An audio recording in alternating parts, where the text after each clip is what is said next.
என்னோட husband birthday அன்னைக்கு நான் இந்த கேரமல் பனானா கேக்கு செஞ்சு அவங்களுக்காண்டி சர்ப்ரைஸா கொடுத்தேன். நீங்களும் இந்த கேக் செய்யணுமா? அதுக்கு ஒரு பேன்ல 1 கப் சுகரை தட்டி ஸ்லோ ஃப்ளேம்ல லைட்டா இந்த மாதிரி வறுத்துக்கிட்டே இருங்க. அது நல்ல ஒரு ப்ரௌன் கலர்ல இந்த மாதிரி கேரமல் ஆகி வரும்.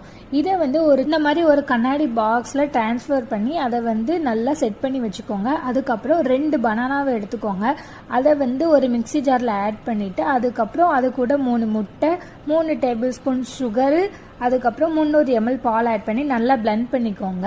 அதுக்கப்புறம் நம்ம கேரமல் செட் பண்ணி வச்சிருந்த பவுல்லையே நம்ம பிளெண்ட் பண்ண பனானா மிக்ஸை சேர்த்துட்டு இந்த மாதிரி நுரையா வரும். இதை மட்டும் தனியாக எடுத்து வச்சுக்கோங்க. அதுக்கப்புறம் ஒரு அலுமினியம் ஃபாயில இந்த மாதிரி நல்லா மூடி வச்சுக்கோங்க. ஒரு பெரிய பாத்திரத்தில் கொதிக்கிற தண்ணியை வச்சு அதுக்கு நடுவில் ஒரு சின்ன பாத்திரத்தை வச்சு இந்த மாதிரி அதையும் நடுவில் வச்சு மூடிக்கோங்க. 45 மினிட்ஸ்க்கு லோ ஃப்ளேமில் வச்சு எடுத்துட்டு இந்த மாதிரி குத்தி பார்த்தீங்கன்னா ஒட்டாமல் வரணும்.